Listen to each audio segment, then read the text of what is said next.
story now. Elon Musk firing one of Twitter's top attorneys, Jim Baker, after Baker reportedly secretly vetted which documents could be released in last week's Twitter files.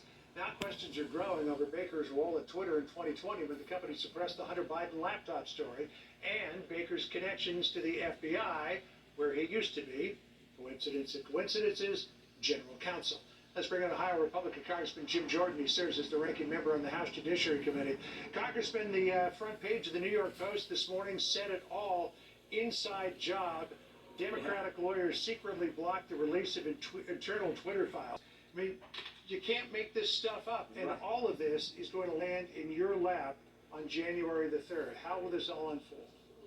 Well, we'll see, but I'm very concerned about the government influencing big tech and this collusion we now see. Big tech, big media, big government all working to keep information from we the people. But I think it's real important to fully understand Jim Baker's history.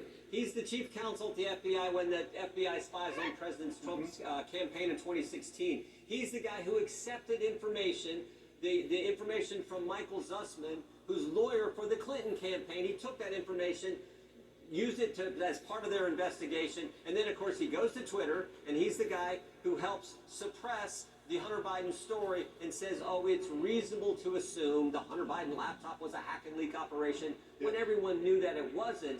And then of course we find out here the last couple of days, oh, by the way, he's the guy filtering what Elon Musk is releasing to the country to uncover all this. He's still involved in it there. So this guy's history, then you ask this fundamental question, John.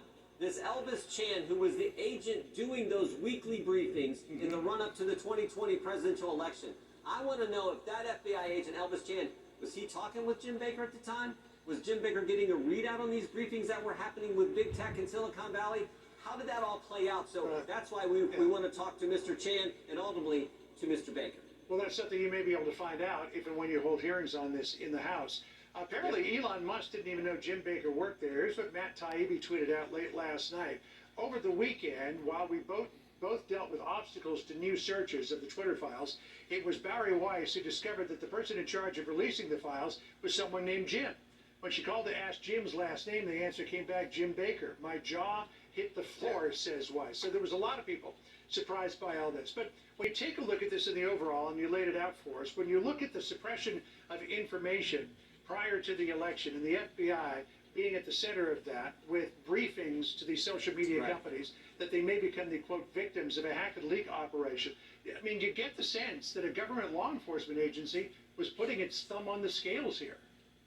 Well, it sure seems that way because you couple all that with what we know Zuckerberg told us that Facebook was getting the same briefings. You look at the fact that 51 former government officials, former Intel officials, wrote that letter, Clapper, Brennan, and all these other folks, who, by the way, still maintain their security clearance, still talking with people in the government. That letter became the pretext for these weekly briefings that were happening. So, yeah, it sure looks like it was, as I said, big tech, big government, big media, all colluding to keep valuable information from we the people. And, of course, John, we know the consequences of all this are that Joe Biden became president, and we have 41-year high inflation, a border that's no longer a border, rampant crime, and all the other problems we see with this administration, not least of which is the FBI has been weaponized against we the people and is no longer treating Americans equally under the law. That, to me, is the big concern. And when we take control next month, we're going to focus on that political structure that now exists, unfortunately, at the Federal Bureau of Investigation. Congressman, when you take control next month, one of the big lingering questions is who is going to be the Speaker of the House.